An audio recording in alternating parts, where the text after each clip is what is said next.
شب برات میں رزق کی تقسیم حضرت عائشہ صدیقہ رضی اللہ عنہ فرماتی ہے رسول کریم صلی اللہ علیہ وسلم نے فرمایا کیا تم جانتی ہو کہ شعبان کی 15ویں شب میں کیا ہوتا ہے؟ میں نے عرض کی یا رسول اللہ صلی اللہ علیہ وسلم آپ فرمائیے۔ ارشاد ہوا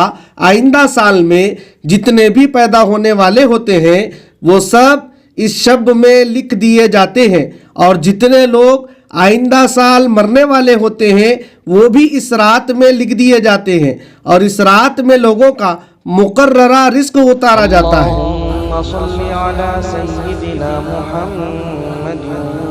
وعلى آله وسلم اللهم صل على سيدنا محمد وعلى آله وسلم اللهم صل على سيدنا محمد